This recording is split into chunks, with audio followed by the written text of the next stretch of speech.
when times are troubled and the world is full of chaos and strife. Sports Frenzy 2.0 goes, fuck you, baby! Your favorite politically incorrect sports commentary show is back. That's right. No riots or ill will across the world will stop this show from rolling on, baby. So if you're a Republican, you're a Democrat, you're in the middle, we don't care. All are welcome here. As long as you're not an asshole. That's the one requirement here. Yep. Don't be an asshole, because otherwise you could end up being mentioned at the end of the show. No douchebaggery. That's your Uncle Dave, the Conquistador, Dave Height. That's your Uncle Kev, the Maestro Kevin Crane. As always, we welcome you aboard this extravaganza every Wednesday night, bleeding into Thursday morning. And then, of course, do not forget the weekend edition, where we do the exact same thing, exact same requirements on Saturday morning, except bring your hangover with you. That's right. Hopefully it's not from a concrete block hitting your noggin. It's more from hanging out at the bars and trying to pick up hot chicks. Or not so hot chicks at 2 in the morning. Or if you're a female, it could go that way. Or the hot guy or not so hot guy. So there you go. We're equal opportunity offenders on this program. And we like it that way. So we will start off, of course, with somebody who offends us. And he's always playing games. He's always playing games. Mind games. Language games. So what do we take away as we start off with the NFL? From Aaron Rodgers signing a 1-year deal with the Pittsburgh Steelers. Does anybody really care? Well, I think the thing is, the announcement of him signing was met with... Because everybody knew this was coming for months and months. We knew it was coming post-June 1st. Big deal. I think it was more about what's he going to say? What kind of bullshit is he going to spew at the press conference? Now, he signed a 1-year, $13.65 million deal, $10 million guaranteed. That, of course, is the magic number, because earlier in this free agency period, he said, I'll play for $10 million. Yeah. Well, there you go. Now you're playing technically for $10 million. Incentives could kick it up to 19.5. Right. A lot of these contracts, and we're going to talk about some of them in a few minutes, are based on incentives. So how does that impact? I would like somebody to explain how that impacts the salary cap.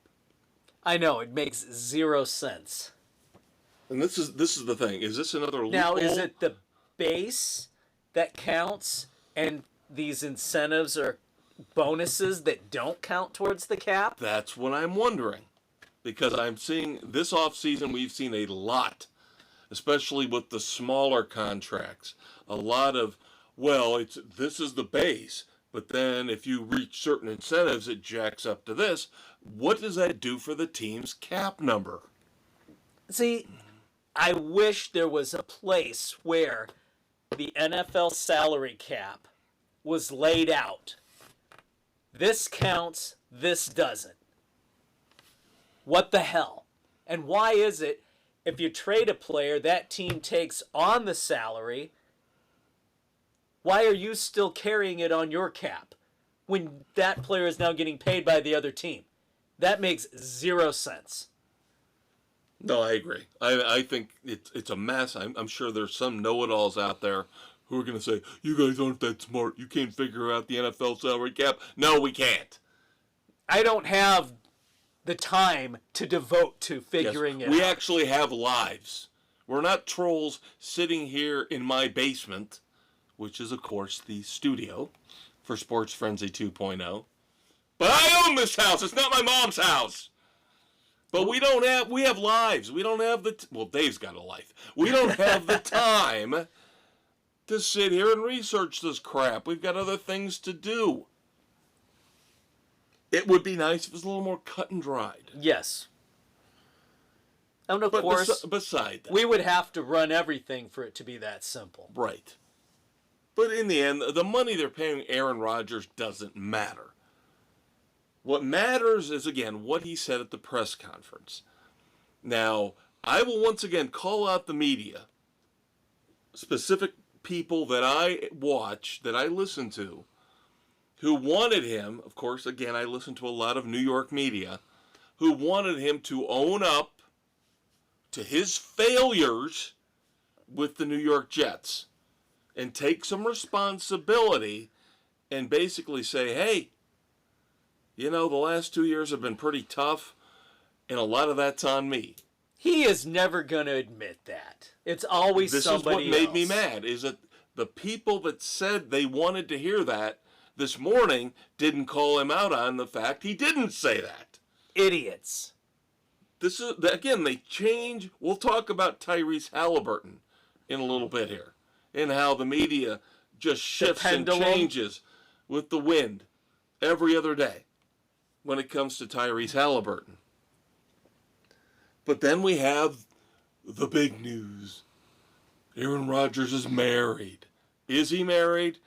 Or is he just wearing a ring? See, this, you know he's not religious.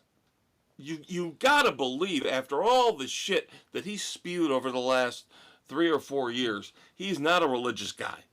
No. Not at all. So, what kind of marriage is it? To his left hand?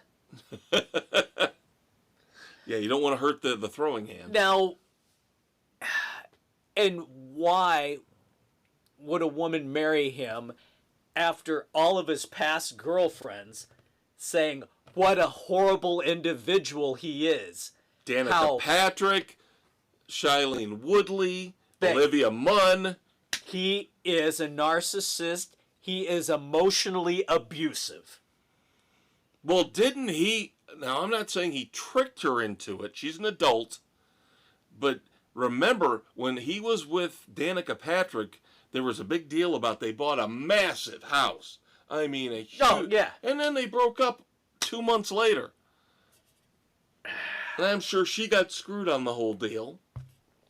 Probably. Ugh.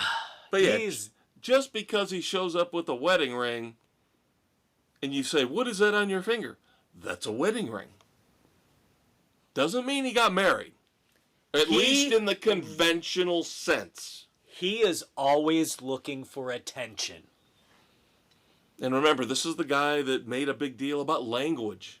Yes. Remember, he had a little rant about language and why it's called spelling, because it casts a spell on people with how you can shift it and change it and make it mean different things. Yes, because he was inoculated. Yeah. He didn't get vaccinated, he got inoculated. This is the crap you get with this guy. Just retire, live in a cave, and drink your ayahuasca. Do you drink ayahuasca? I don't know. Do you? Okay. I'm not doubting you. I have no familiarity with that. Outside of beer, I don't know, and whiskey, of course. I don't know what you drink. But we'll see how this all works out. I cannot believe I heard...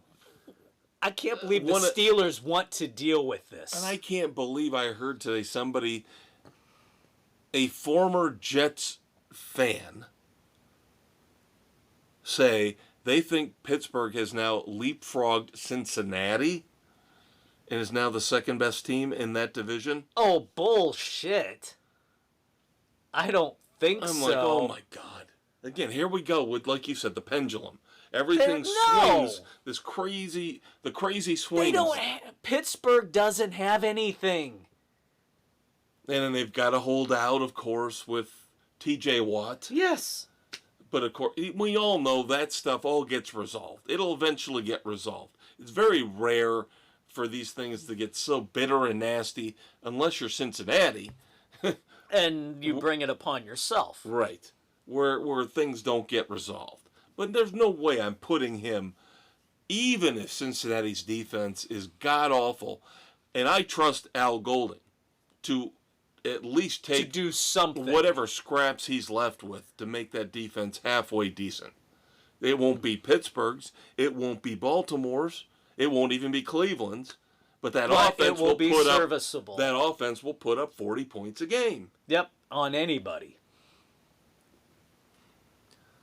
So we'll see. We'll see how the whole Aaron Rodgers thing works out. So hopefully now we can step away from this for a couple months. Yep, and now we just anticipate Myles Garrett putting him in a grave. Yeah, I saw that at first, and I thought, ooh, that's spicy. And then I remembered he does the Halloween thing where he has the tombstones in his front yard. Yeah. Oh, that's the graveyard he's talking about. Yep, in his front yard. For everybody that he puts a decent sack on, they get their tombstone. Yep. But yes, I do love Myles Garrett. He did play this game a little bit in a way that I didn't like. You know, I'll never play for Cleveland again. Oh, they gave me more money? Sure, a long-term deal, yeah. Sure. But the games you have to play. All right, we've got some signings to discuss before we move on to baseball. Now, I don't think this guy is a great wide receiver. Maybe I am ignorant. Oh, God. Why would I ever admit to being ignorant? I'm smarter than 99. I'm smarter than 99.9% of the people out there, as are you. Stop it. But do you really think Rashad Bateman is a good wide receiver? No, he's like your third or maybe your fourth option. Nope. He is the solid number 2 option for Baltimore now, as he gets a 3-year, $36.75 million extension with the Ravens. Why would you give him that much when they don't throw the ball? Now, I like Zay Flowers, but he's still not a he's top 10 receiver. He's not a proven commodity yet. But he keeps growing. He keeps getting better. But Rashad Bateman, I'm like... Really? Wow, when I saw this... No. Like I said, I'm like, am I going crazy? Who's going to bite in fantasy? Yeah, no. Yeah, I don't think anybody in our league has ever drafted Rashad Bateman. No. Ever. Nobody has touched him. Not even off the scrap heap when players go down. Yeah, I don't think anybody... You're right. I don't think anybody's even gotten him as a free agent. No. Whatever. They're so much smarter than us. When was the last time Baltimore won a Super Bowl? It's been a few. Now a couple of big-name running backs come off the free agent market. And no, the Bears were not smart enough to pick either of them up. Yeah, I know. That kind of bothers me. The Texans, even though they have Joe Mixon, the Texans signed Nick Chubb to a 1-year, $2.5 million deal. Again, a prove-it deal, incentive-laden. And then the Broncos signed J.K. Dobbins for a 1-year, $2.75 million deal. Again, incentive-laden. Prove it. Yeah, I don't know what the Bears are doing with the running backs. I would have thought that Ben Johnson would want to go with the same setup he had in Detroit with the two-headed monster. Yes, the power and the finesse, if you want to call it that. Yeah. You know? But alas. And these guys aren't that expensive. No, not at all. And there's still plenty of wide receivers out there for the taking, but the running back market is now incredibly thin with Chubb and Dobbins coming off the board. All right, let's move on to baseball. Cubs lost today Lost 2 out of 3 to the Phillies. I'm a little worried about them. 4 and 5 coming off of this road trip. They now, earlier in the year, they held their own against the good teams. You know, they had a little run where they beat up the Dodgers a little bit, but I was worried because the Mets pretty much handled them. And now the Phillies take care of business. You run into a good pitcher, and they struggle a little bit at the plate. And then the Tigers.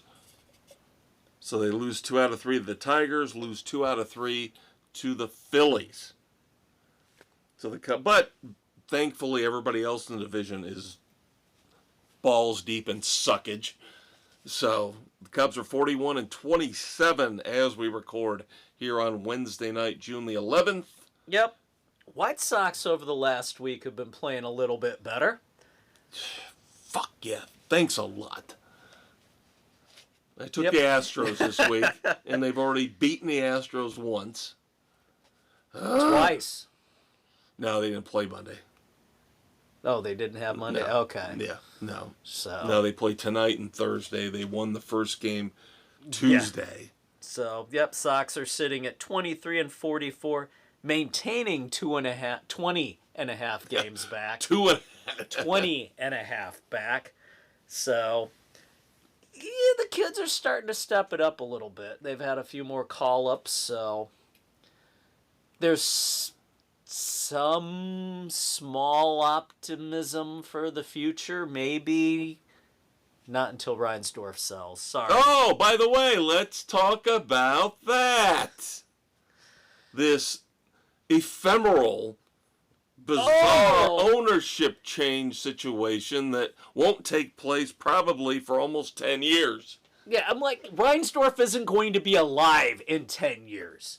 This is absolutely ridiculous. This is Reinsdorf's ego not wanting to let go. He knows he has to have a succession plan in place. I'm sure the kids don't want to deal with it. Ishbia wants to own a baseball team. He was in line to buy the Twins and backed out of it to buy more and more stake into the White Sox. His business is in Chicago. He's building a new home there. It makes all the sense in the world for him to do this. Reinsdorf had to put a whoa on him to stop buying more and more of the smaller ownership stakes. So this agreement gives him first right to it as early as 2029, as late as 2034. Like, come on. Now, does it worry you at all? Honestly. Now, you've mentioned all these things with Justin Ishbia. And, of course, is it his brother that owns the Phoenix Suns? Yeah. The one thing that worries me, because this has come up in the past, is that Justin, isn't he majority owner of the soccer team in Nashville? So he does, I believe, have some ties. There's a little bit of a tie there, but I don't necessarily think that would come into play so much.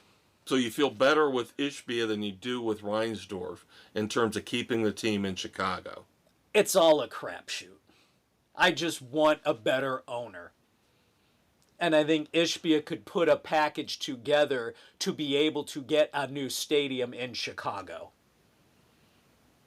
without having to rely on state and local funding. Okay.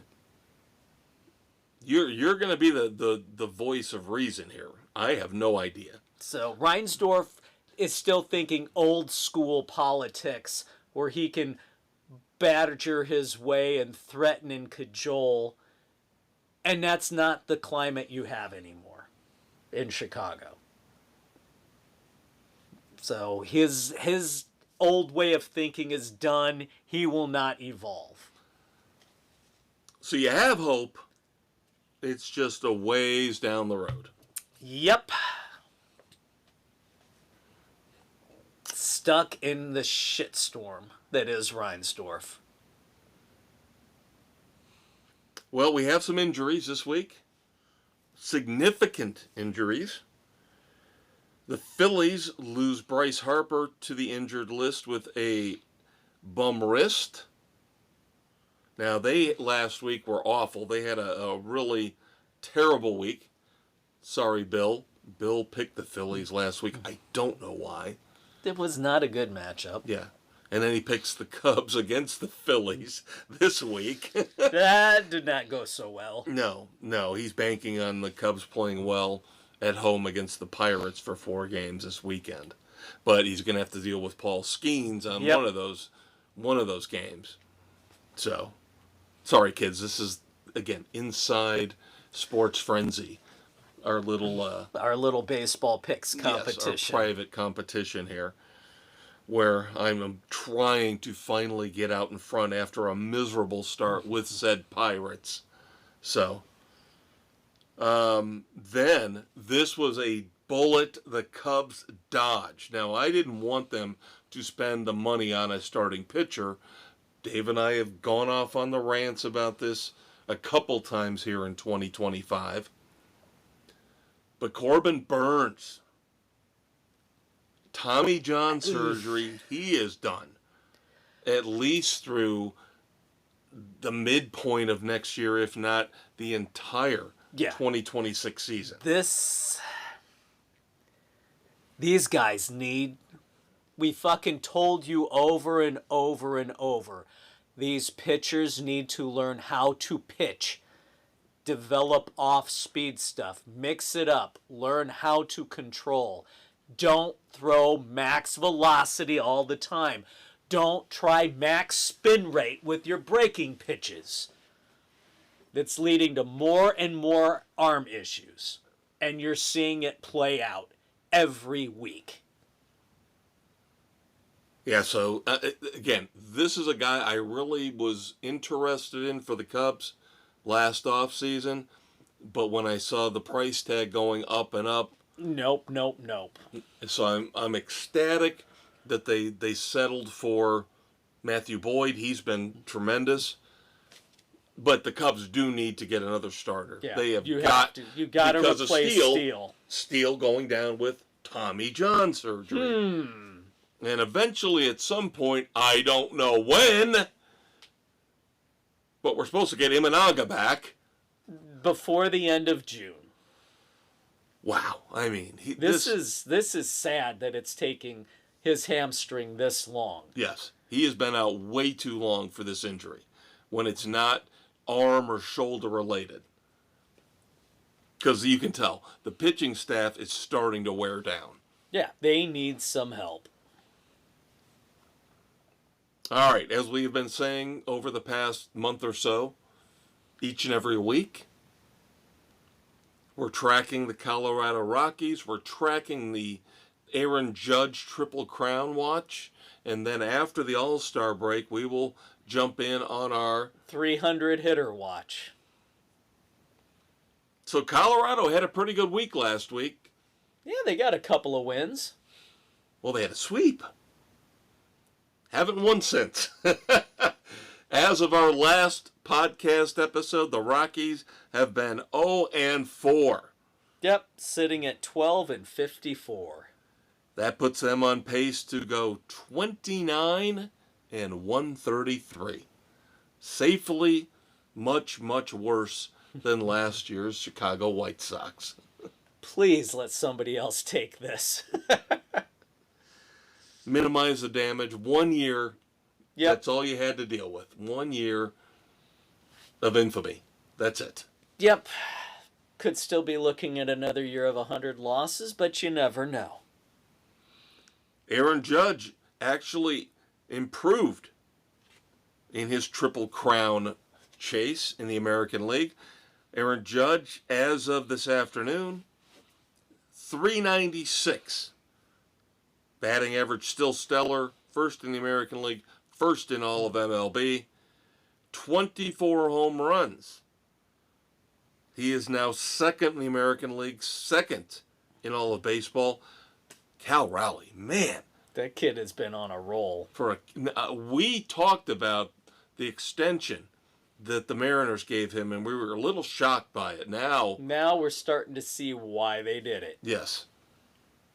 And then Aaron Judge has jumped back up ahead of Rafael Devers in the American League in RBIs. He has 58 RBI, first in the American League, second in all of Major League Baseball is Pete Alonso, tearing it up for the Mets. So Aaron Judge first in the AL in batting average, first in RBI, second in home runs. So he's not that far off. He could do it.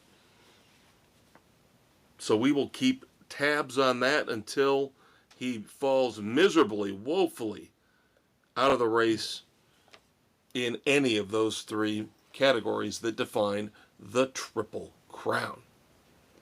And the stats geeks will say it doesn't matter. Well, yeah, they're out there now talking about Paul Skeens. Wins don't matter. Look at how great Paul Skeens is. It's a team game. Wins matter. Asshats. If wins didn't matter, Joe Burrow should have been the MVP of the NFL last year. But you know what? It's a team game. His defense sucked, and it cost him any consideration for the MVP. Facts. All right, let's move on to the two leagues that are in prime time playoff mode. Let's start off with the NHL for a couple minutes here. Yep. Panthers went up 2-1 on the Oilers the other night after a 6-1 rout. Yeah, the 2 games up in Edmonton were intense. But yeah, this one game, the first one, Game 3 in Florida, down in Miami. Yeah, that wasn't even close. No, lots of chippiness, lots of fighting. Edmonton didn't know what the hell they were doing.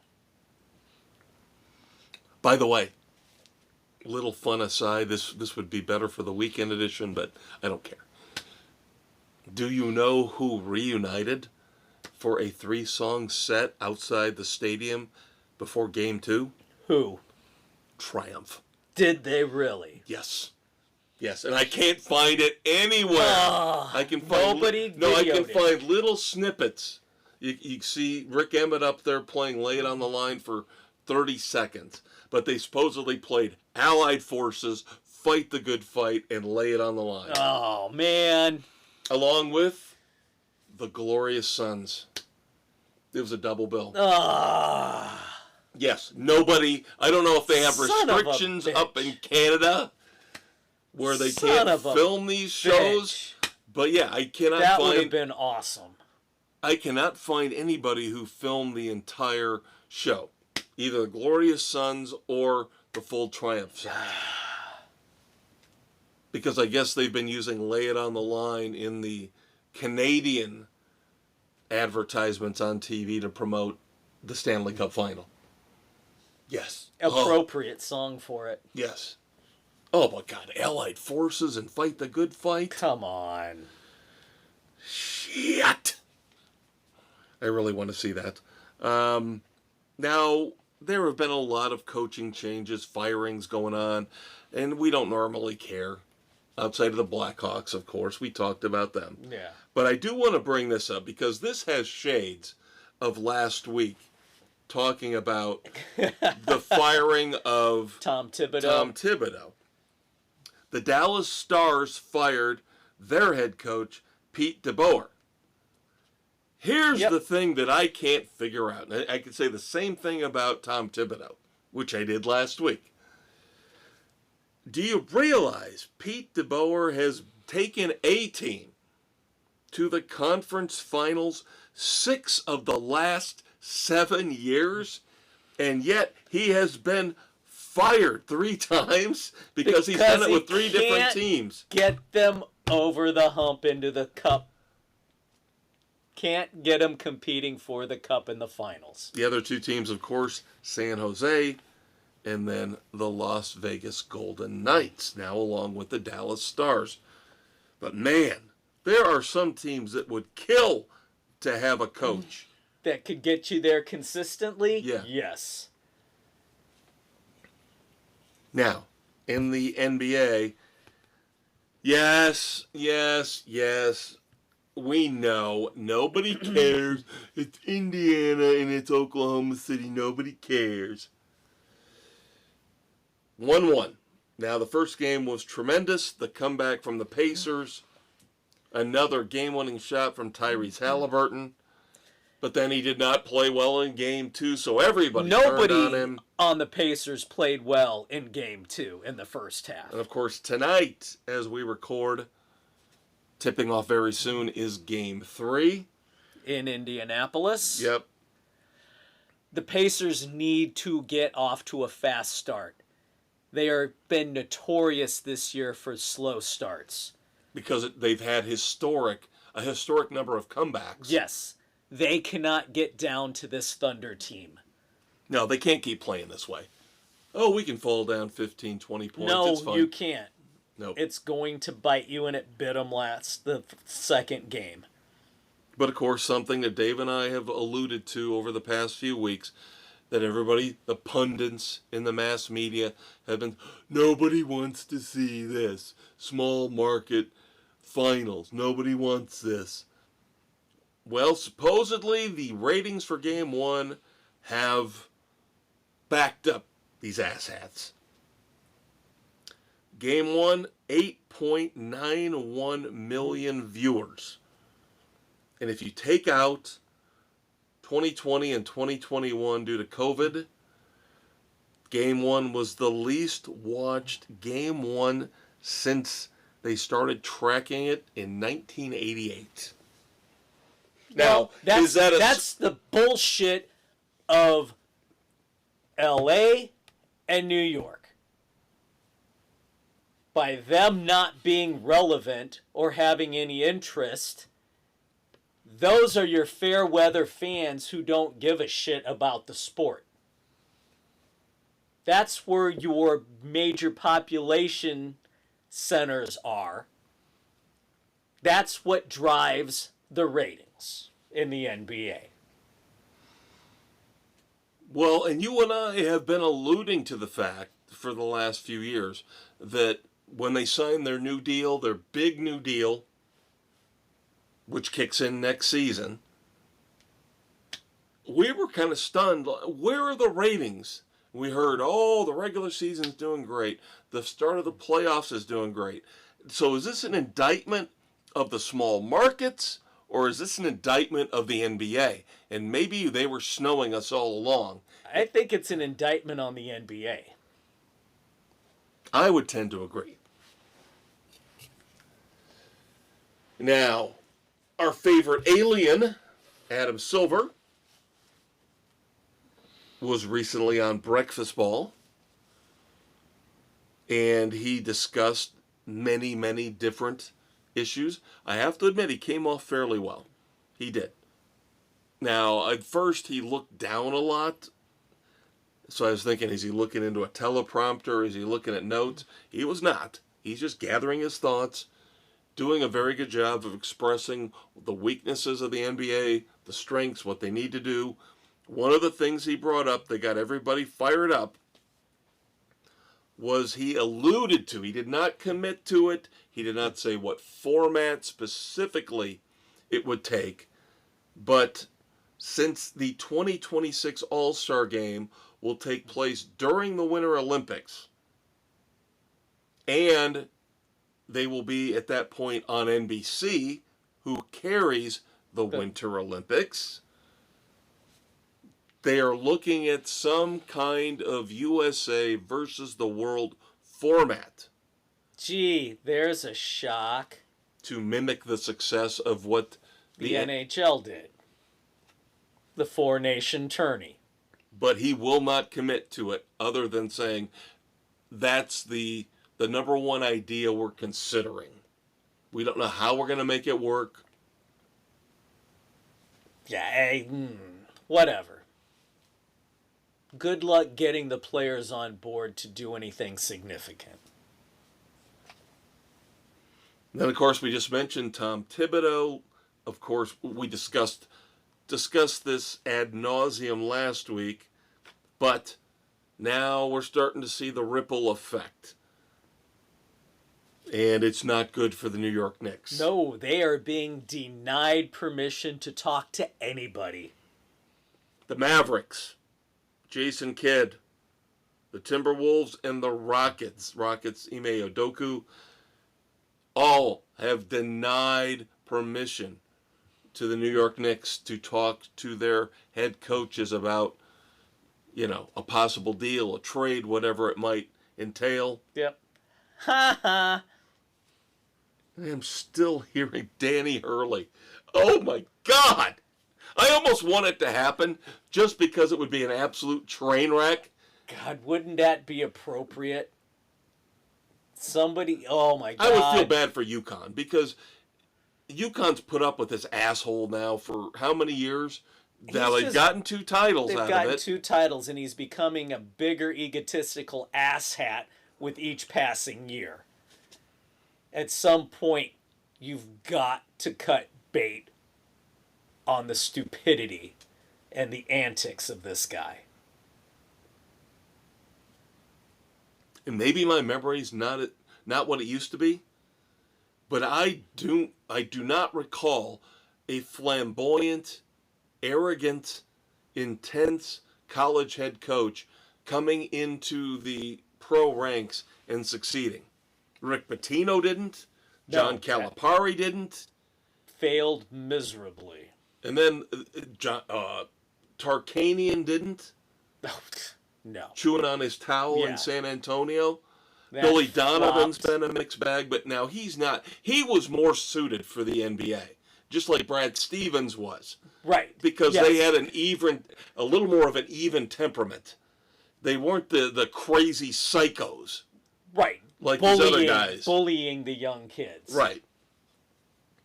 But that tells you, it just doesn't work. It just doesn't work. There's going to come a time. And again, maybe I'm forgetting somebody, but I do not remember a college coach transitioning to the NBA and having major success. Billy Donovan, mediocre. Right? Yeah, because he's been with the Bulls and the Bulls haven't, their front office sucks. Then wasn't he with OKC before? I think he went from OKC to the Bulls. Yeah. But he didn't have any major success there because he fell in between the 2 great teams that OKC has had. Yeah, they didn't give him anything to work with. Right. So it's kind of, God, he falls into the shit and can't climb the team out because there's no help from the front office. And I do think Billy Donovan's a really good head coach. He gets the most out of the players that he has. Right. He's a developmental coach. And Brad Stevens was now he moved up to the front office with Boston, which was a smart move. Right. It got him a championship. So, and I liked him as a head coach as well. But again, more of an even temperament. Yes. Not this fire and brimstone, my way or the highway shit. And going after the referees, trying to bully them into submission. Well, yeah, and as much as I hate Rick Pitino, Hurley's times 10. Yeah. Hurley is just a douche. I still think he's going to kill somebody someday. I do. It's going to be another OJ thing. It's going to be another OJ thing. Does Johnny Cochran have a son who's a lawyer? Oh, my. All right. Before we wrap up the NBA, I have a quote. I cannot let this one go by. My man Craig Carton on Breakfast Ball. Now, you and I have talked about the shows that I watch in the morning because they're going to bleed into this podcast. It happens. Because I get a lot of facts and a lot of opinions from them. And it's New York-centric. But Danny Parkins, of course. Coming out of Chicago, coming out by way of Kansas City. Right, and then Mark Schlereth, of course, played in Denver and Washington as a professional football player. So you get a little bit more of a mixed bag of opinions. But the one thing I love about Craig Carton is he hates LeBron James. He hates LeBron James. Now, number one, this is the mild, tame part of this. They were having a big argument on Breakfast Ball earlier this week about who's better. This always comes up. LeBron James or Michael Jordan. And, of course, Parkin said, why do I have to choose? They're both great. Shut and up, of course, Danny. Carton is like, you can't do that. Carton's a huge Michael Jordan guy. Then he went off the rails a little bit, and I'm surprised he didn't have to apologize this morning for it. Because I had to rewatch this 3 times to write down the exact quote. Talking about J.J. Redick and how he got the Los Angeles Lakers job and how he keeps the L.A. Lakers job. And I have the direct quote. J.J. Redick spends most of his time, quote, on his knees, wiping his face off most weeks. Wow. Wow. And I'm like, holy crap. Damn. Then I started thinking of Lou in Hot Tub Time Machine. Good for you.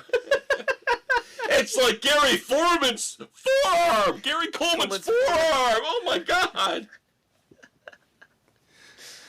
Oh, God. And if you have never seen Hot Tub Time Machine, shame on you. Shame on you. I know that squirrel. You'd be proud of me. You didn't watch any WNBA? No, I did not, Dave. No, I did not. It's a miracle. I took a week off, and I will probably continue to take off more time from the WNBA. So I have broken the curse. I have, as Dawkins said, broke the chains. Breaking the chains, baby.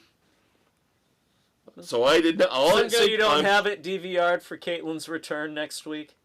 No, it's all on DVR, but I'm not watching it. I have a lot of shit DVR that I don't watch. The key thing is I didn't watch this. That's week. good. 2 games. Did not watch a single second.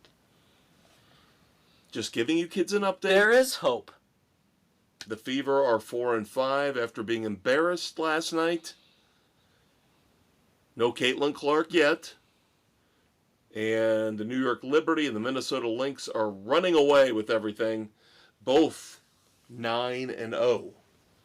So good for those lesbians. I mean, good for those girls. Yeah. Yeah. By the way, the Liberty and the Lynx, all lesbians. All coaches, everything. All lesbians. But I'm not judging. There you go. I'm not judging. College basketball.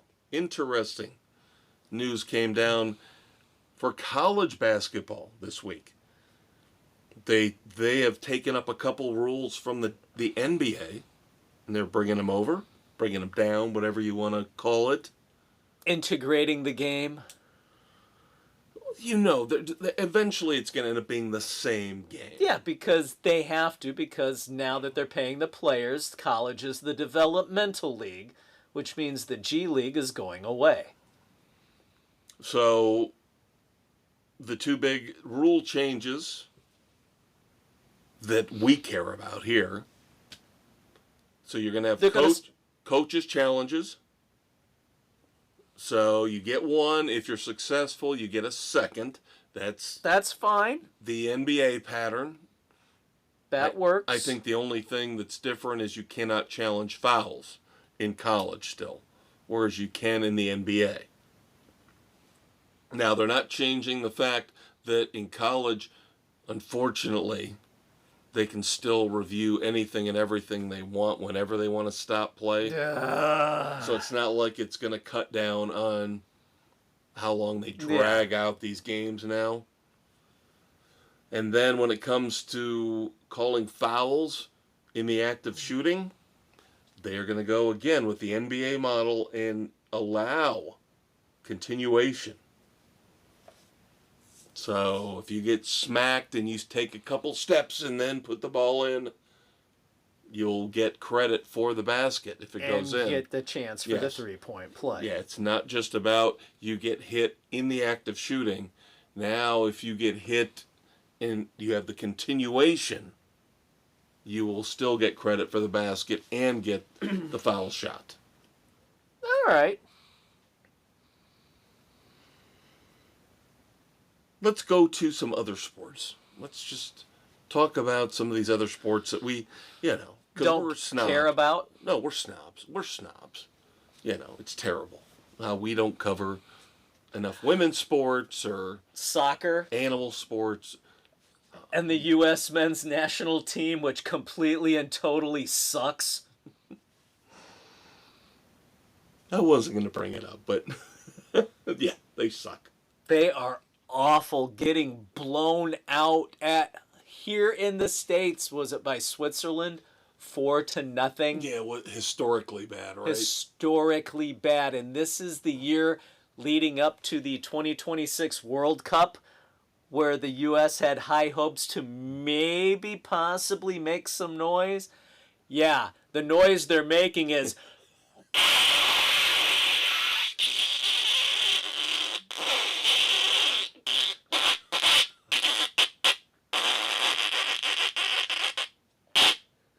I love the Horn of Disgrace. I love the Horn of Disgrace.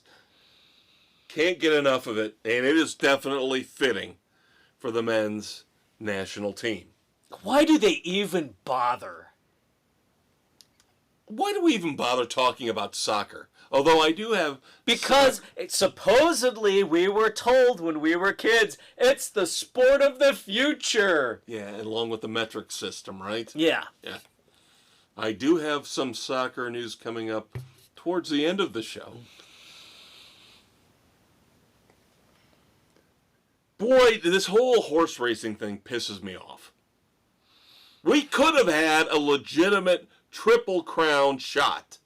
We could have. Because at the Belmont Stakes, the third leg of the Triple Crown, Sovereignty won, Journalism finished second. If Sovereignty had somehow been able to run the Preakness, you could have had a Triple Crown. We could have had a Triple Crown.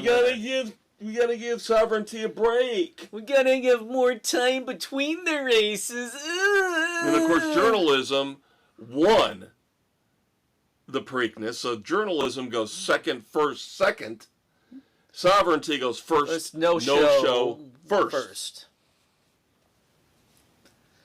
Of course, our buddy Doug is going, see, we need to add this as a ninth competition. No, we don't. On pickleball and soccer. No. Then, of course, we have tennis. God help me, it was such a slow week in sports. And, of course, Dave and I still figured out a way to put together a full podcast episode. But it was such a slow week in sports that Monday, all I heard about was the goddamn French Open. Okay, I like tennis. Don't get me wrong. But we got to acknowledge the fact that the glory days for right now are gone. There's nobody. The Williams sisters are retired. The big Nadal's gone. Federer's gone. Djokovic is almost gone. Even though I give him credit, he made it to the semifinals. Coco Gauff wins her second Grand Slam. We'll talk more about her later. And then this is the one. Carlos Alcaraz wins his fifth Grand Slam in this match they're calling the greatest match ever against Sinner. How is everything the greatest match ever? It's like we always say. You point this out every week, and rightfully so. Everything's the greatest ever of all time. Every week. So now this was the greatest match ever. No. Whatever. How about of the year? Yeah, congrats to Carlos Alcaraz. He came back. He was down. He won the thing. He is the best male tennis player. Right now. He's got 5 Grand Slams. Okay? Long way to go. Long way to go. To get with the 3 you just mentioned, the big 3. And then I have to mention the Canadian Open in golf. Now, the U.S. Open is this weekend, kids. And I'm telling you, I'm getting up tomorrow morning to watch this. I have heard that Oakmont, the course they're playing in Pennsylvania, is so difficult that you will be lucky if the winner of the U.S. Open finishes 5 over par. Wow. They are losing the balls in the first cut of the rough. Damn. This course is a menace. They are calling it the toughest course setup ever. Nice. You are not going to see a 10-12 under par. You'll be lucky. Even par will win this thing. Easily. Damn. So that could be intriguing. I am all down for watching the greatest golfers in the world humiliate themselves on this course. I can't wait to see this. Playing like everyday schlubs. Yes. It's going to be phenomenal. But now, this past weekend, the lead-in to the U.S. Open, and of course, next week we will cover all of the disaster that is the U.S. Open. I can't wait. Canadian Open, okay, Ryan Fox won. Who cares, right? Rory McIlroy shit himself. And you know, Dave and I have a special fondness in our hearts for Rory McIlroy. He ended up, through the first 2 rounds, +9. The cut line was 3 under. So he missed the cut by 12 strokes. And then he went out and played a practice round at Oakmont. 81. Oof. That tells you, number 1, he's not in a good place. And number 2, that course is going to kick some people's asses. And I was fascinated by this. I was looking at when these guys are teeing off. Whew, I think Bryson DeChambeau's early. He's teeing off at like 7:15 in the morning. I got to see this. Oh. I am a golf geek when it comes to the majors. I love the majors. The majors are fun to watch. Yes. Now, of course, we don't do it every week, but we got a little discussion about Frenzy 5-0. I believe this is a repeat customer in the Frenzy 5-0 annals. I don't think it is. At least not the one I've got. You might have somebody different, and feel free to chip in. But this would revolve around Florida A&M athletic director Angela Suggs. Okay, Florida A&M is not a top-tier school, but they're still a fairly recognizable school, right? Their athletic director, Angela Suggs, I believe she had just hired a few months ago Charlie Ward as their men's basketball coach. Yes, I think that's correct. She was arrested as her former job. She was CEO of the Florida Sports Foundation, arrested her for theft and fraud for over $24,000 of unapproved charges. Oof. And guess what, Dave? Almost all of them trace back to casinos. Bum, bum, bum.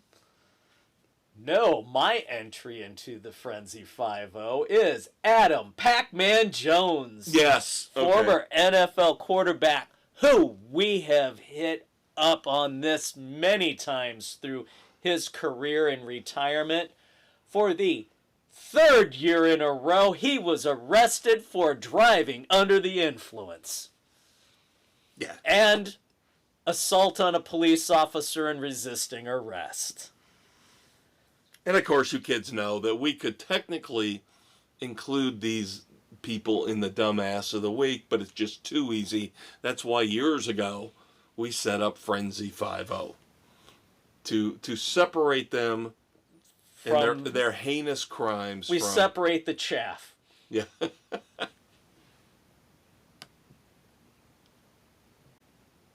All right, and now time to get deeply philosophical on a major topic here on Spotify, Good Pods, Pocket Casts, Apple, Overcast, Castbox, Amazon, Audible, and iHeart Sports Frenzy, baby. Along with being on the UB2B and potentially coming up on Instagram. Yes, and if you look for us on YouTube, please put in Sports Frenzy 2.0.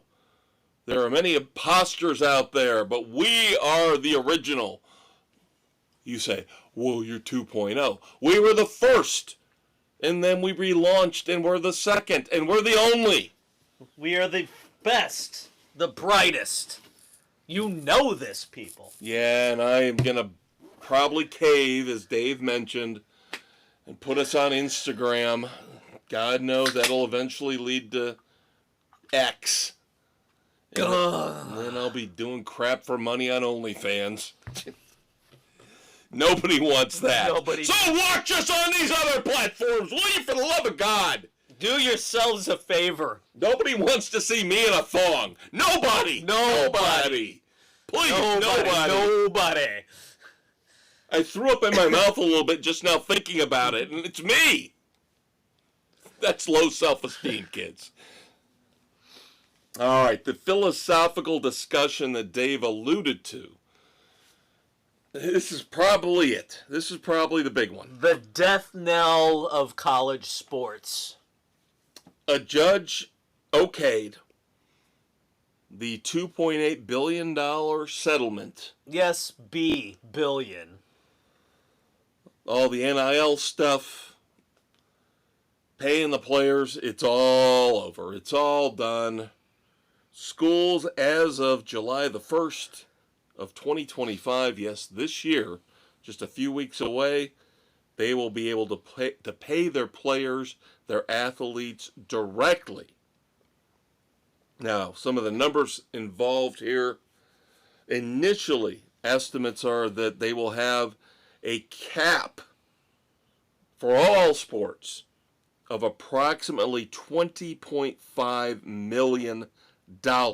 Per school. Yes. For all sports. That's in addition to what they're getting for scholarships, room and board, and whatever NIL deals come along.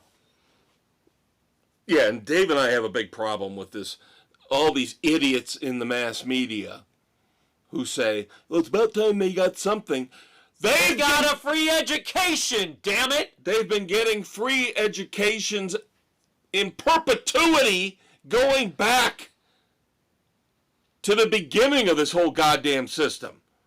Decades and decades. And now, right now, that carries a value of, what, on average, probably $250,000? If somebody's there for 4 years? Yes, for 4 years. For 4 years. I'm assuming 4 years. But that's nothing. That doesn't... Yeah, God forbid you go to college to get an education. God forbid you would do that. You know what? At this point, if you're paying the players, if they're getting the NIL stuff, anybody who's making over a certain threshold has to pay for their own tuition and their own room and board. The free rides are over at this point.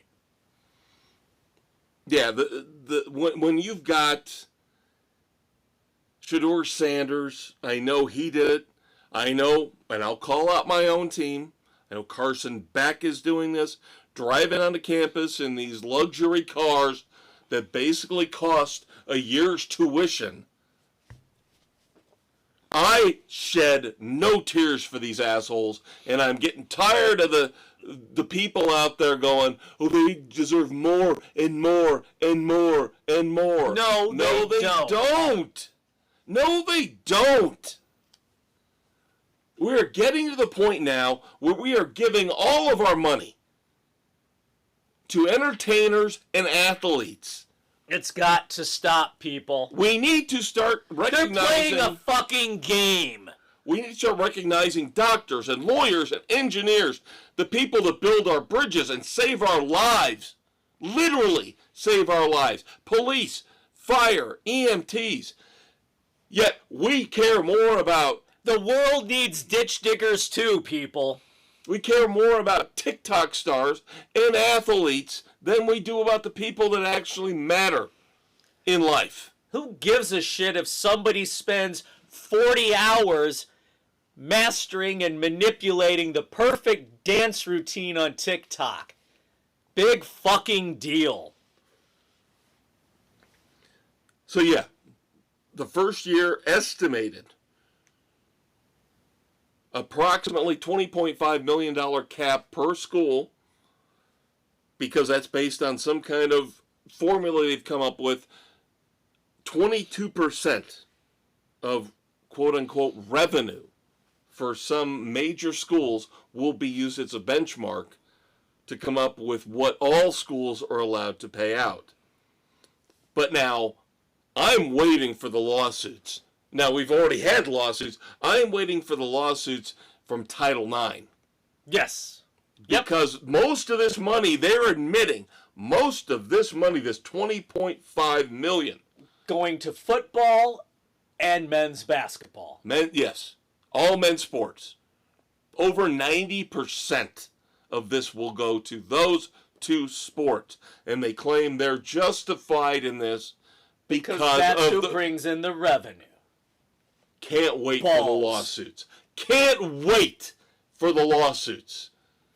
How does this pass Title IX muster? How does this pass? It doesn't. If you're supposed to make men's and women's sports equal, and you're going to give 90% of this money to two sports, to men's sports, two men's sports. Cannot wait for the lawsuits. I can see this coming down the road. Bring it. But it doesn't stop there. You want to talk about wasting money? Plaintiffs' legal fees will be a minimum of $475 million. And then once all the challenges and everything have gone through, those could escalate to $725 million. What a fucking waste. That is money flushed down the toilet. I hope you're all happy. 10 years from now, college sports will be a wasteland. Will be a wasteland.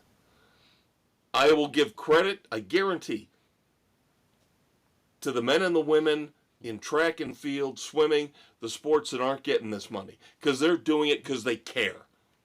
And you're going to see the egomaniacs, the pompous assholes in basketball and football destroy college sports. Yep, it's already begun. And the media is complicit in this.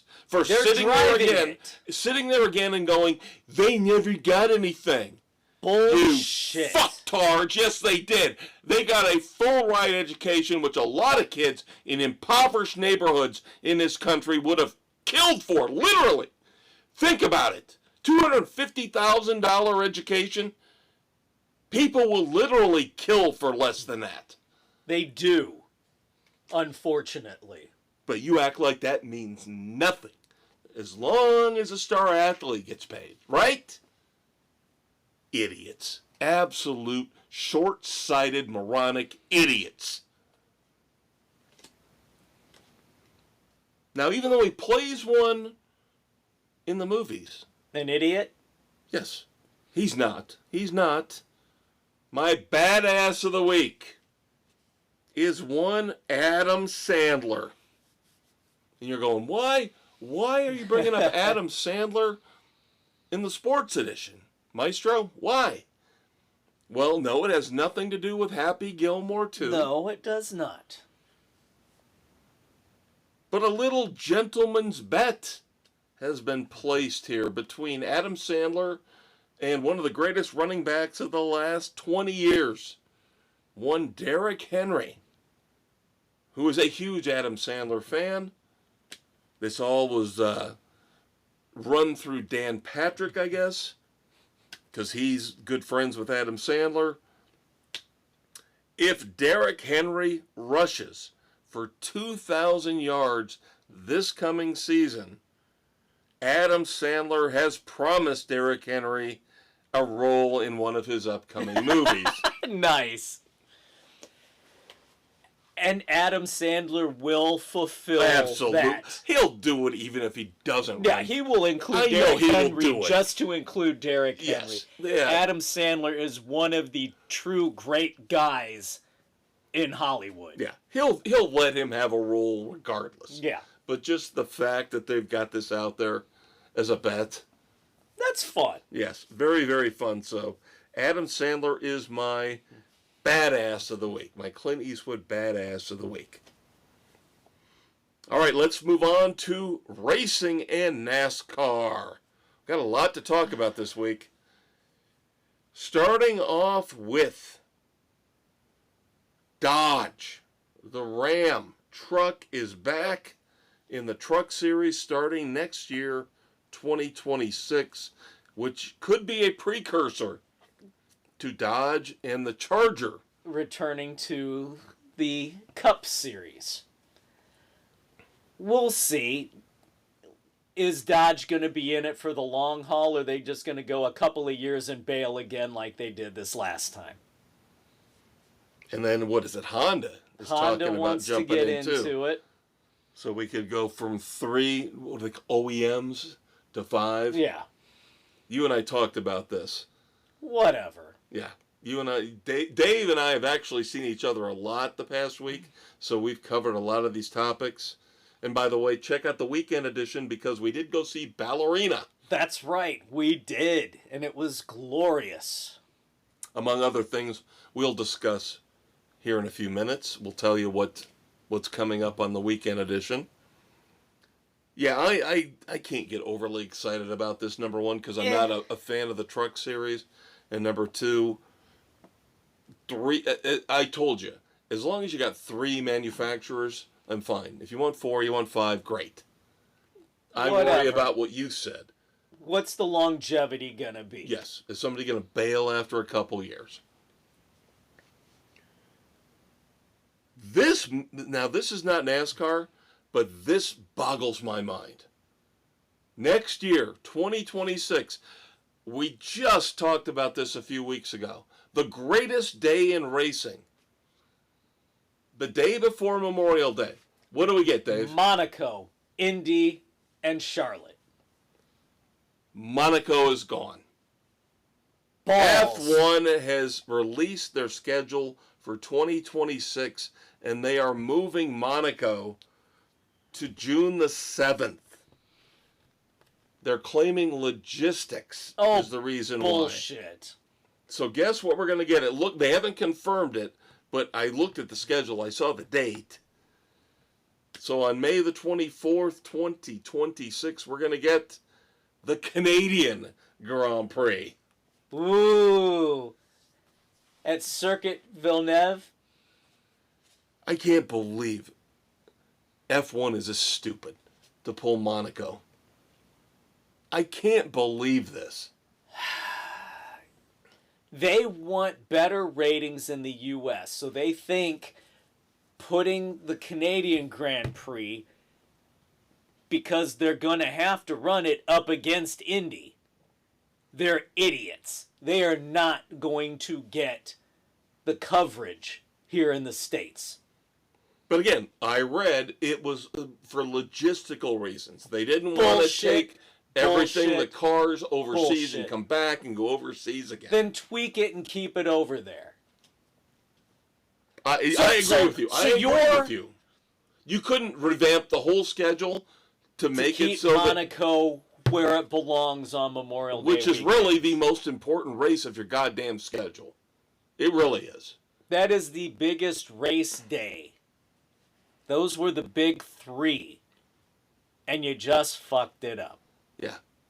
You ruined the perfect race day for the die-hard race fans. That'd be like NASCAR moving the Daytona 500 2 months. You know? Yeah. It doesn't make any sense.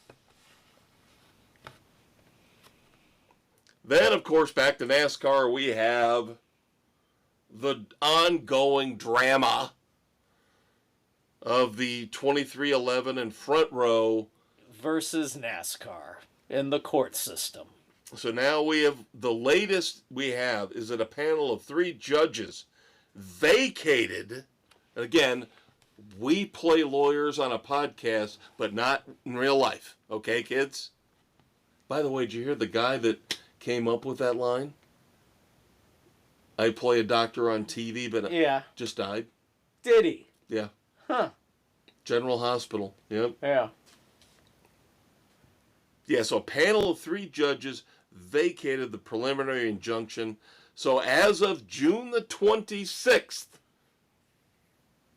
a little over 2 weeks away, kids, 2311 and front row will not be chartered teams. However, there's an appeal.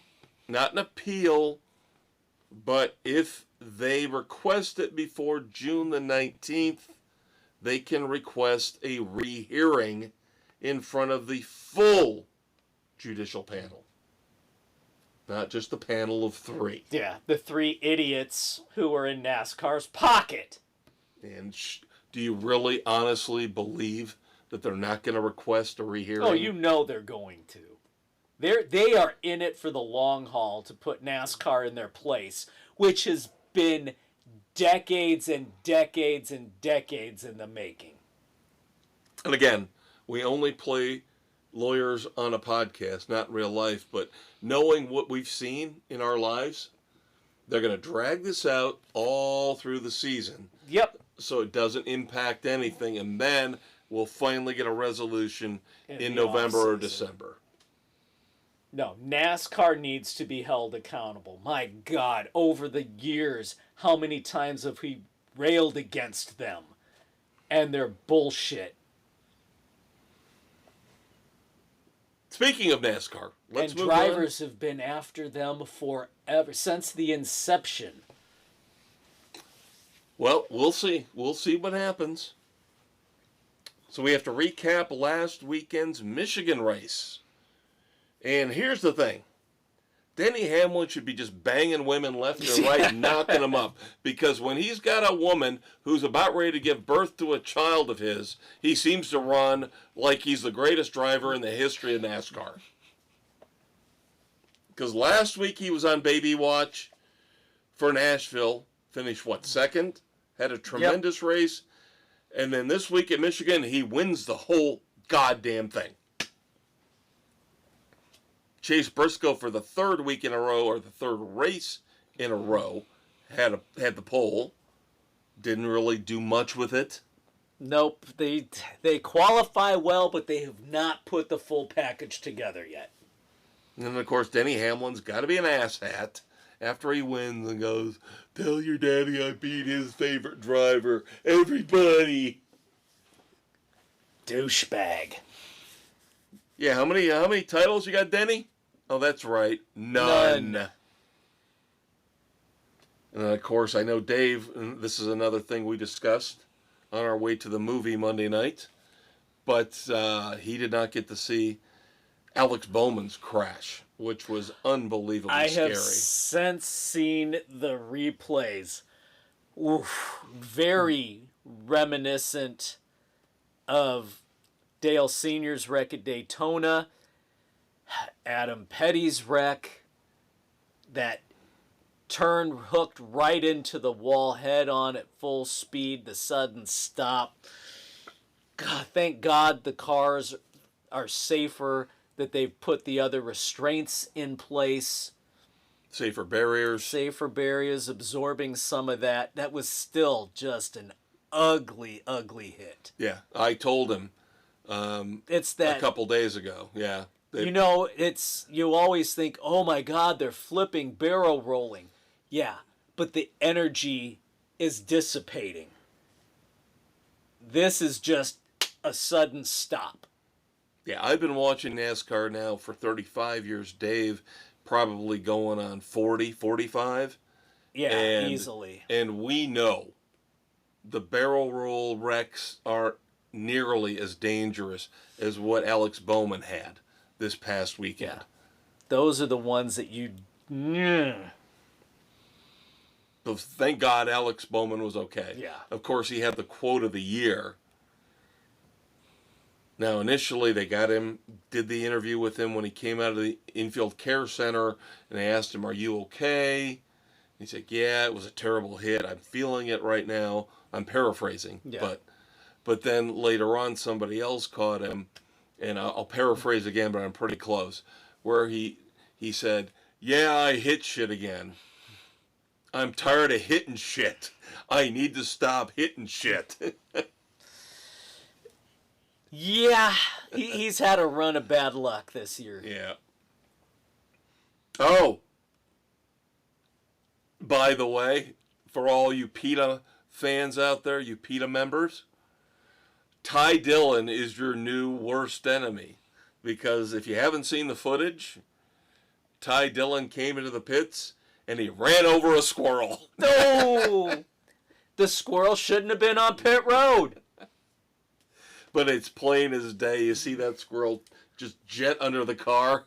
Well, years ago, you remember the rabbit on the track at Indy getting obliterated during the race. Dale Earnhardt hit a seagull, and on subsequent pit stop, they had to pull it out of the oil cooler from the front of the car. I'm waiting for PETA. Just waiting for PETA to go after Ty Dillon. Nothing you can do. And all this glorious news leads us into the first Cup race ever in Mexico City. Race 16 coming up this Sunday, June the 15th, 2025. The Viva Mexico 250. Ho, ho, ho. Now, we have 7 of our 8 expert panelists with their picks in. I will admit, now Dave and I have the same pick. I think our logic is sound. I think our logic is fine, but I'm a little worried. He is not... Yes, you and I are going with Daniel Suarez. No, we're not racist. No, we're not racist. No, he has the experience at this track. He has run in the Mexico Series a lot on this track. Yes. Now, you could also say, going back in history to the Xfinity Series, whatever it was called back then. Yeah. Kyle Busch and Denny Hamlin have a little bit of experience on this track as well. They do. But we're going back almost 20 years. Yes. So, I'm a little concerned Suarez has not been running great. But this is his home track. If he is ever going to do something, this is the race that he needs to step up. Yes, so Dave and I are taking Daniel Suarez. The one that scares me is who Sam and Aaron have taken. Yes, Mr. Shane Van Gisbergen, another road course ace. Yeah, this is the one that I'm worried about. Now, I'm hoping, if Daniel Suarez does not win, if he, like last week with Bubba, when I took Bubba Wallace for Michigan, just get me 30 points. Yeah. I'll take 30. And I was as long happy as with Van Chris Buescher Gisbergen doesn't finishing win. second at Michigan. Right. As long as Van Gisbergen doesn't win. Right. Even if he puts up a good race. I don't need Sam to get another win. I need a fucking win. Well, plus I believe in momentum. And we're just a few weeks away from the Chicago street race. And I do not need... That's why I'm worried about Denny Hamlin. I hope he takes this week off.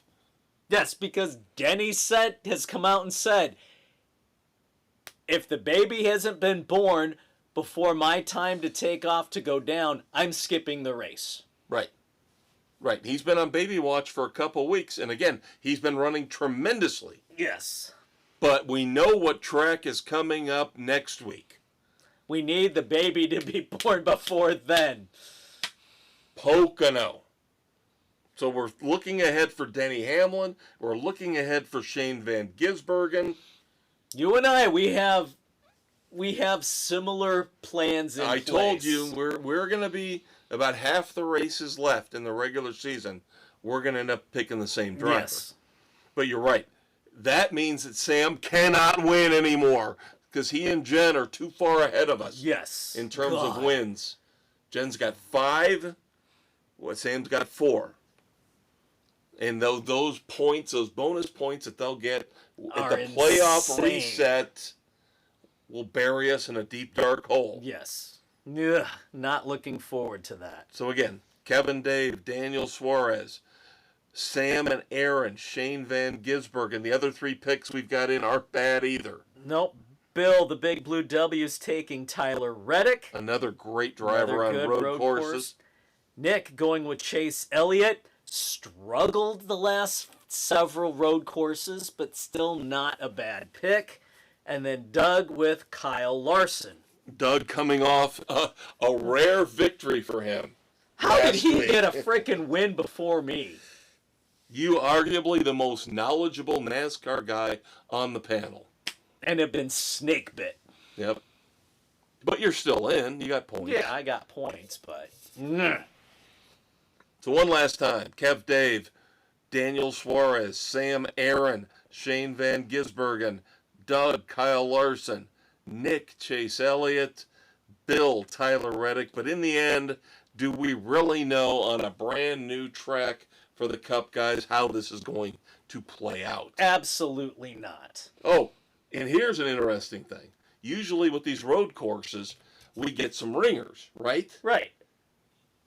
Only one extra competitor. Because we got 36 chartered teams. Right. We've got 37 drivers for the Viva Mexico 250. Sorry, I love to say that like I'm Pancho Villa. Guess who it is? Who's the extra driver? Who's going to be the extra quote, driver? Ringer. Oh, God. It's not Leg again, is it? Yes, it is! So who is she going to take out in the first 20 laps? Oh. Catherine Legge. Leggy's back. Don't threaten her life. Please don't. We can make fun of her because she's a bad driver, but she doesn't know how to drive a Cup car. She doesn't have the experience for it. But that she doesn't can drive a sports car in the other series. These are a whole different animal. This is Dave and I. It's good-natured fun. Okay? You trolls out there, do not give her shit. All right? Please don't. We don't need that. We don't need the death threats and all that crap. No. So just keep your Nazi tendencies to yourself. All right, so I believe that leads us into our one moment of silence for the week. Longtime Cowboys offensive lineman Tom Rafferty passed away. Thoughts and prayers to his family and friends. He was with the Cowboys on the offensive line from 1976 through 1989, bridging the gap. Yep, from Staubach and Landry to Johnson and Aikman. Yep, that's a hell of a career. Yes, that's what I found when I heard this and looked at the research and the biography. I was like, wow. Damn, that's dude amazing. Has seen some stuff. Yes. Yep, he went from the old classic Cowboys to the new school Cowboys. So, yes, thoughts and prayers to the family and friends, Cowboy Nation, Tom Rafferty. And of course, now it's time to pivot to find out which of our contestants wins the golden boot up the ass as this week's Red Foreman Dumbass of the Week. And don't forget, we don't end anymore with the Dumbass of the Week award because we have last call. If we have one. I have one. Of course. I can guarantee you. Every week he's going to have a because last I am an absolute asshole. So I have to have last call every week. So I can rant and rave for 4 or 5 minutes. You're more than welcome to join in. No, it needs to be more than that. Rules. That's because we were limited on TV to 30 minutes. Terrible. You're terrible. Terrible. Yes, I am. Deal with it. All right, your 4 nominees for the Red Foreman Dumbass of the Week. I told you this one already, so I might as well get it out of the way now. Yahoo. I read Yahoo's daily newsletter every morning. And they have some fun stuff in there. They do get a little bit woke. Too much soccer. Too much women's sports. I wonder if the guys that write this actually have both their testicles intact, because they seem a little wussy to me. But now they've gone too far. Inaccuracies are not allowed when you work for one of the biggest companies in the world. Get your facts straight. This is Wednesday night, June the 11th.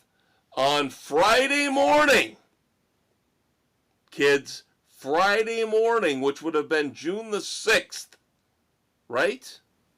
Yes.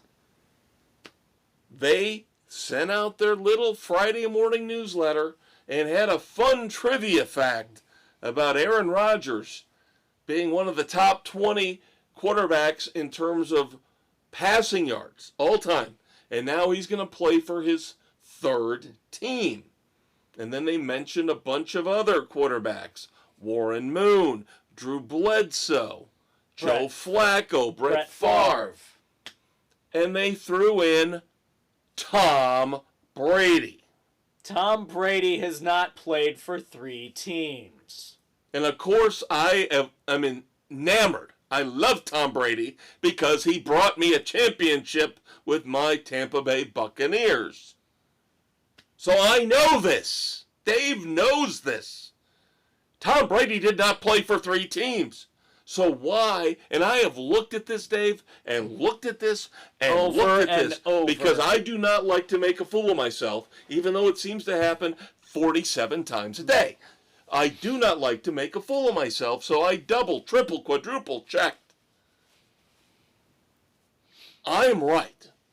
They're idiots. I emailed them Tuesday morning, and I said, I gave you guys a chance to correct. You did not.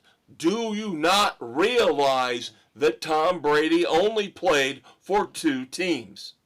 It is now Wednesday night. I have not seen a correction or a retraction. Or gotten a response. No. So screw Yahoo, you're dumbasses, for getting your facts wrong again. It's a regular occurrence in this newsletter. Well, they're too worried looking at the Women's College World Series numbers and box scores, which nobody gives a... Oh, they talk about the ratings for that are through the roof, though. Oh, record setting? There you go. Doesn't take much if 3 other people watched it. That's record setting. All right, I mentioned that I was going to bring up soccer again.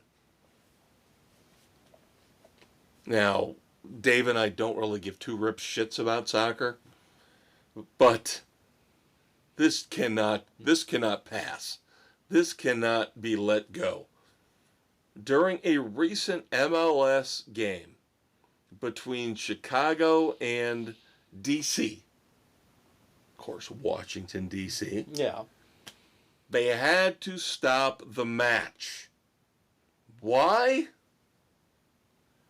Because some idiot parents weren't watching their 5-year-old child who somehow got over the railing and wandered onto the pitch. Oh, for the love of God.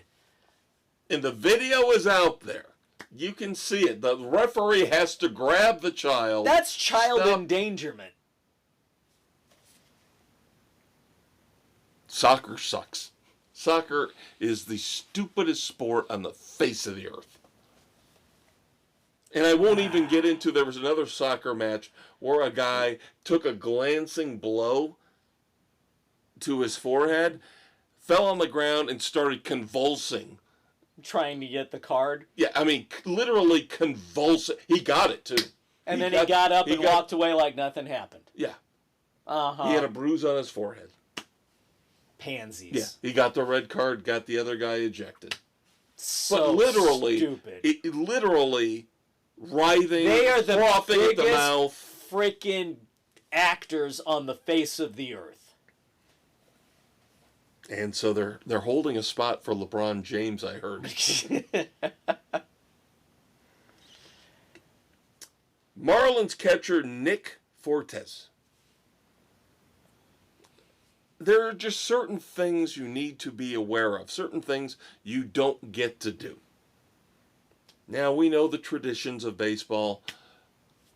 Pitcher comes out, throwing some warm-up pitches, right? Yeah. The infielders are throwing the ball around, the outfielders throwing the ball around, and then umpire says, all right. Last pitch. Yep.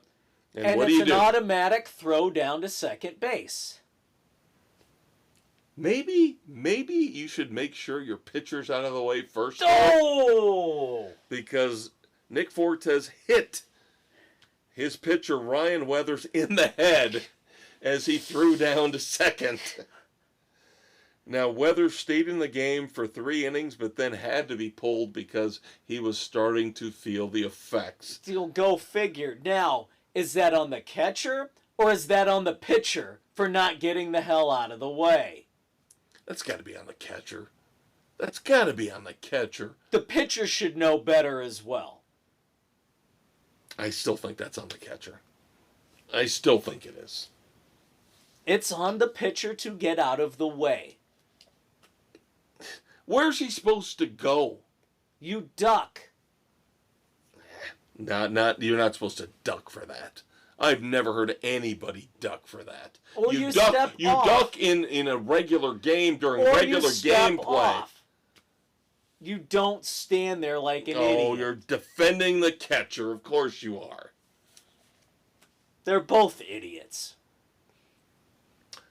Well, here we go. Finally. Couldn't get through an entire episode without talking about politics, right? So, at a We time... could have. Well, I can't help these idiots.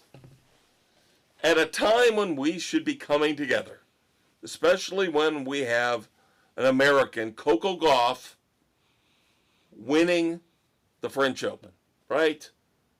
Big news. And I have decided to come back to my promise from last year of starting to look into the educational backgrounds of some of these people on the weekend edition as well as here. Yep.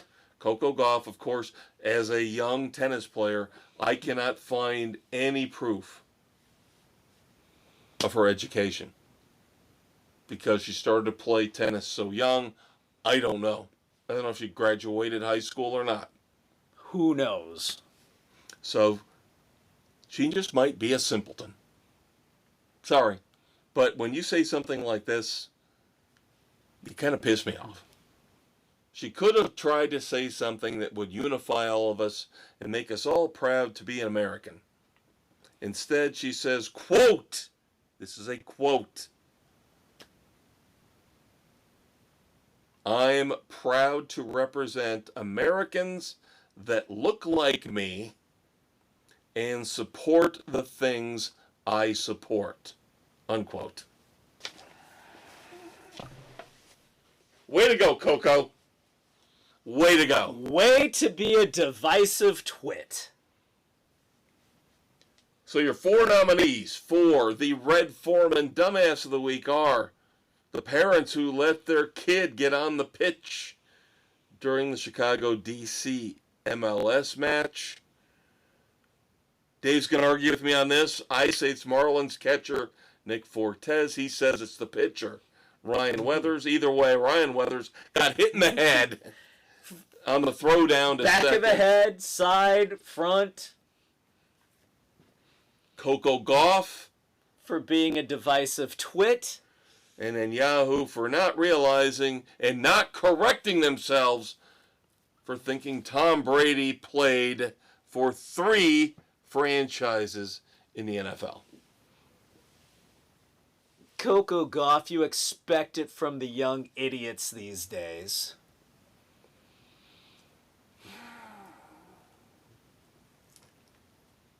Yahoo, you've got one job. Fucking fact check yourself. And parents, watch your fucking kids! Gotta pick one.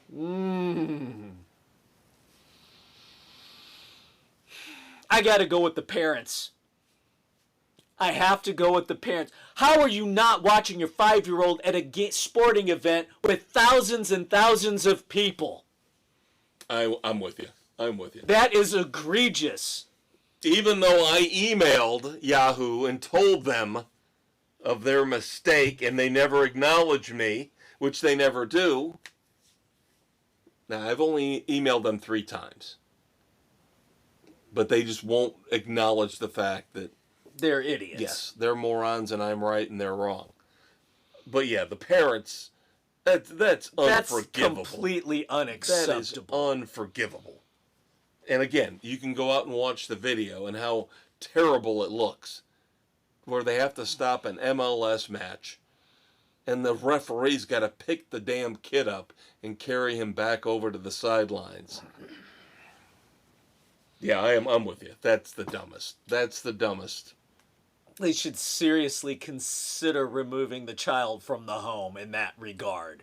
How do you not pay attention to your kid? All right, that leads us into what we now close the show with, which is Last Call. This goes back to our days in cable access. Dave, of course, has mentioned, 30 seconds! 30 seconds! That's the old We rules. don't have the restraints That's the that old we used rules. to anymore. Now, I went on a rant a couple weeks ago on the weekend edition when Dave was off about free speech. So now I'm going to do it in a different context for my last call here on the sports edition. Oakland A's, Sacramento A's, Las Vegas A's fan Joe Horton showed up recently at one of the games for the A's in Sacramento with a t-shirt on that simply said the word sell. S-E-L-L. And he was harassed by security for the first couple innings of the game.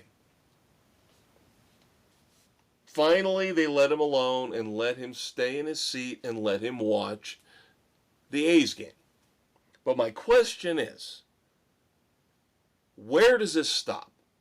Why is it certain speech is protected now and other speech is not? Dave works in a library. He has to literally be on the front lines defending our right to free speech. He and I have talked about this. He has gone through this with different types of books, different types of subject matter, and I have always been an advocate for free speech. You can say whatever the hell you want. I can disagree and I can argue with you about it, but you have the right to say it. But why is it now that a simple word like S-E-L-L, just because the owner of the team gets butthurt by fans being against him, I go off on Jerry Reinsdorf all the time for being a piece of shit owner. He needs to sell the fucking team. He needs to sell both his teams. because the Bulls and the White Sox are going nowhere. The A's ownership has been a bunch of asshats for so long. Fans have a right to speak out. And nobody's wearing a shirt that says the A's owner should die. I want to kill the A's owner. That's different. That's completely that crosses different. the line. That's unacceptable. That is threatening. That is my argument. Ever since I was a child, I've been taught the argument in terms of the limits on free speech is when you are threatening life and limb. Yes. An example, of course, the one we always hear is don't yell fire in a crowded movie theater. Right. But for this gentleman, Joe to be Horton, harassed is for wearing a shirt that simply said sell, and that's all it said, this troubles me more than what's going on in California right now, what's going on across our country. We are getting to the point where we are letting these groups say what they want, but and not these people else can't. And that is not free speech. This podcast is about free speech. This country should be about free speech. Not lies, not instigation, not threats of violence, not anti-Semitism, not racism, not sexism, not homophobia. But when we get to the point now where we decide who can say what, then we've got problems. Then we're going down a road we don't want to go down. All right, so that's going to do it. Thanks to Dave for joining in on my last call. Appreciate it as always. Thank Appreciate you for bringing you guys up as a always. valid issue that has to be addressed. And again, as I said, I know you have to deal with this more than I do. Even though we do this podcast, and I'm very passionate about this, you have to be on the front lines. So kudos to you for the fight. Fight the good fight every day, my friend. You Always. people out there, fight the good fight. You get to say what you want, when you want. Just don't be an idiot. Don't be an asshole. Don't be stupid. Free speech does have limits. No but not threats, the limits. no violence, no restrictions. People should not be telling other people what they can say and what they can't say and what they can do. And even though you guys might think we are crude and rude and obnoxious, Which we are. you've got to understand it comes from a good place. It does. You might not believe that, but Dave and I believe in freedom, believe in the freedom of speech, believe in the fact that we call people out for the stupidity and the idiocy and the ignorance because nobody else has got the guts to do it. That's why we do what we do. Dave and I use this forum to vent to you kids each and every week about sports here Thursday morning, and then, of course, Saturday morning on the weekend edition, pop culture. And oh boy, those people in Hollywood are so stupid. We were promised. Yeah, now more than ever. Kind of wish the big one would hit right now. But we're wrapping up here on June the 11th. The sports edition will drop early on June the 12th. The weekend edition coming this Saturday morning, June the 14th. Dave and I have tons to get through. We got 5 new songs we're going to rank. We don't know what the other thinks of these 5 songs. We do not, which makes this fun. And then, of course, we will catch you up on our TV shows, Duster and Poker Face, and for me, Tires. And then, of course, 2 movie reviews for me. Dave and I have 1 mutual review, Ballerina, from the world of John Wick. And then I will also have the new animated movie on Hulu, Predator Killer of Killers. Which I have not gotten to yet, unfortunately. And yes, I will have a last call. Bless you. Thank you. Much to the chagrin of Dave, because I know how much he loves it. Note sarcasm when I have my last calls. I just love to give you crap. But until Saturday morning, are we going to start off with cracking a beer? Are we going to start off with an alarm clock? Are we going to start off with frying the eggs and the bacon? You'll have to tune in, kids, to find out. But in any way, shape, or form, be here Saturday morning for the weekend edition. And if for some reason you can't, you can always listen to it later on. And then we will do the sports edition in 7 freaking days. We might have a wrap-up for the Stanley Cup. We might have a wrap-up for the NBA Finals. We just don't know. But until then, we love you. We are always appreciative of you guys checking us out. Drop us a line. And on YouTube, again, search for Sports Frenzy 2.0. You have to. Because there's a lot of imposters and frauds out there who have tried to steal our name. We should have trademarked this. We should have. Damn it. We've had possession of this name since the early 90s. And we have the old videotapes to prove it. We do. We've got the dates on there. So God damn it, you imposters, we could sue your asses. Actually, I think we probably could win a trademark on that. Because those are dated. They dated. They had the little Comcast, whatever it was back then.